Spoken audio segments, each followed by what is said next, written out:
For in death there is no remembrance of thee, in the grave who shall give thee thanks? Psalms 6 verse 5. In this verse, David continues his lament, highlighting the inevitable reality of death and the separation it brings. His cry is one of desperation and a profound reflection on the fragility of life.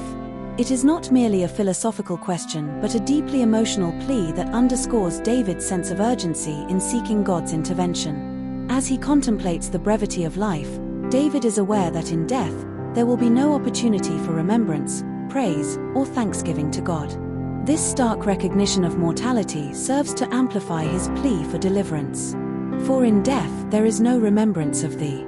David begins this verse by acknowledging the harsh truth of death, that once life ends, there is no longer the ability to actively remember or honor God. The idea of remembrance in Scripture often carries the notion of active acknowledgment, praise, and worship. In death, when a person has passed beyond the reach of the living, there is no opportunity to glorify God, to reflect on His goodness, or to speak His praises. David's words here do not reflect a doubt in God's eternal presence but a lament about the limitations of human existence, where death severs the capacity for such acts of worship.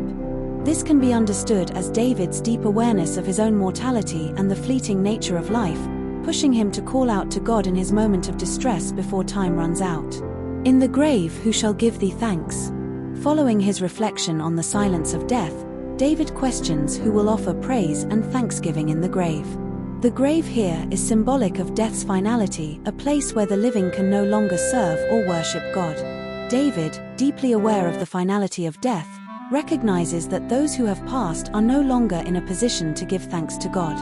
This creates a sense of urgency in David's plea for deliverance. He knows that his time is limited, and the opportunity to offer praise is tied to his current state of life. His question is not one of resignation but a rhetorical device that serves to emphasize his dependence on God's mercy. If he is to give God the praise and thanks that he deserves, he must be delivered from the brink of death. Conclusion. This verse expresses David's deep fear of death and his recognition that death is a separation from the living world where God's praises can be offered. In this moment of crisis, David's plea for deliverance is not just for physical healing but for the preservation of his life so that he can continue to remember, praise, and thank God. He places his hope in God's mercy, understanding that only God can intervene and bring him out of the depths of despair.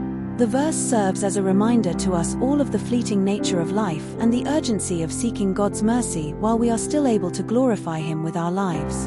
In times of suffering, we can find comfort in knowing that God hears our cries and is ready to act on behalf of those who seek His mercy.